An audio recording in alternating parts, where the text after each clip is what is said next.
দিনটা ছিল আমার স্বপ্ন পূরণের দিন। ছোটোবেলায় যখন ঘরের ভেতর থেকে প্লেনের আওয়াজ শুনতাম না, বাইরে এসে আকাশের দিকে তাকিয়ে থাকতাম আর মনের ভেতরে অনেক কৌতূহল জাগতো। তো তখন থেকেই খুব ইচ্ছা ছিল প্লেনে ওঠার। তো আজকে সেই স্বপ্নটা পূরণ হতে চলেছে। আর তার সাথেও আরেকটা স্বপ্ন পূরণ, যেটা বিদেশের মাটিতে প্রথমবার পা রাখবো। তো এই প্রথমবার চোখের সামনে এয়ারপোর্ট দেখছি।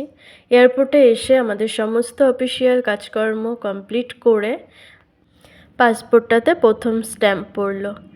এবার আমরা চলে এসেছিলাম 2 টাকার খাবার খেতে লাউঞ্জে।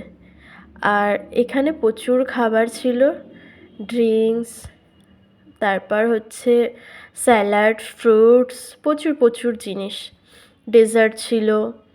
তো এখানে খাবারের সুবিধা থাকায় আমাদের অনেকটা সেভ হয়েছে, কারণ বাইরে খাবারের প্রচুর দাম ছিল। 1 প্লেট বিরিয়ানির দাম দেখেছিলাম 600 টাকা।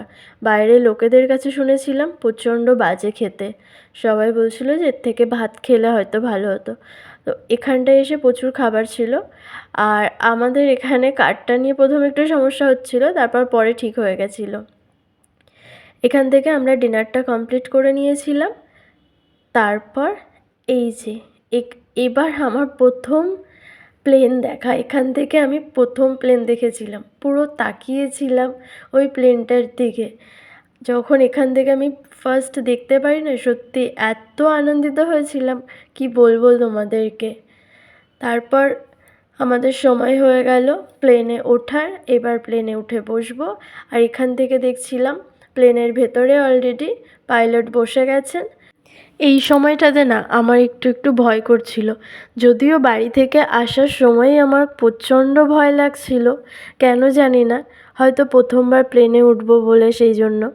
তো প্লেনে ওঠার পর যখন প্লেনটা ওপরের দিকে উঠলো না, সেই মুহূর্তটা আমি মনে হয় কোনো দিনও ভুলবো না। আশা করি যারা প্রথমবার প্লেনে উঠেছে তাদের সবার হয়েছে। বলতে বলতে দেখুন চলে এলাম থাইল্যান্ডে। আর থাইল্যান্ডের শহরটা কি দারুণ না, চারিদিকটা কি সুন্দর লাইটিং করা, পুরো মনে হচ্ছে যেন কালী পুজো হচ্ছে। কালী পুজো যেরকম আমাদের লাইট দিয়ে সাজানো হয়, ঠিক সেরকম লাগছিল। ওপর থেকে দেখতে এত ভালো লাগছিল। ভিডিওটা এখানেই শেষ করছি।